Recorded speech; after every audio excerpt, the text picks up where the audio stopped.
Pelatihan tata cara merobohkan hewan kurban yang diselenggarakan Dinas Ketahanan Pangan Pertanian dan Perikanan Banjarmasin menjadi agenda rutin menjelang Idul Adha atau Hari Raya Kurban. Sedangkan pesertanya diambil secara bergiliran dari pelaksana kurban baik di masjid, musola maupun perkumpulan warga.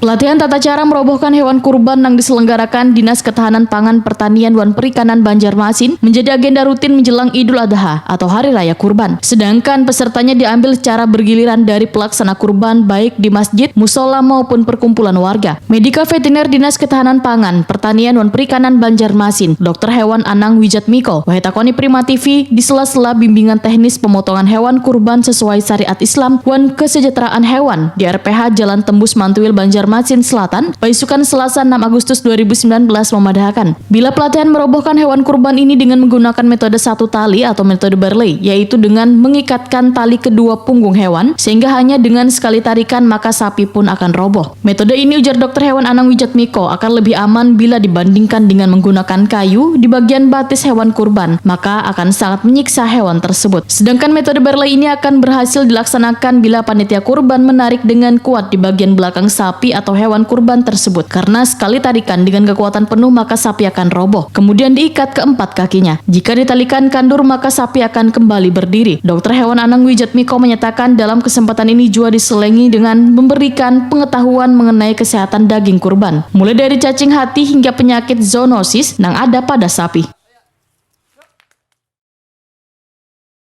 Tadi materi yang kita berikan ada beberapa, mulai penanganan hewan kurban, dagingnya, penanganan daging setelah daging kurbannya, sama penyakit-penyakit yang menular pada hewan kurban.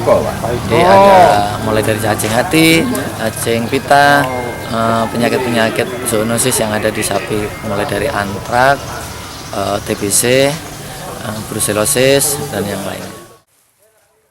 Dr. Hewan Anang Wijatmiko berharap proses penyembelihan hewan kurban ini harus betul-betul dikuasai bubuhan panitia kurban, termasuk memperlakukan hewan kurban sebelum disembelih, menyembelihnya dan memperlakukannya sesudah disembelih hingga memotong-motong dagingnya untuk dibagikan ke warga.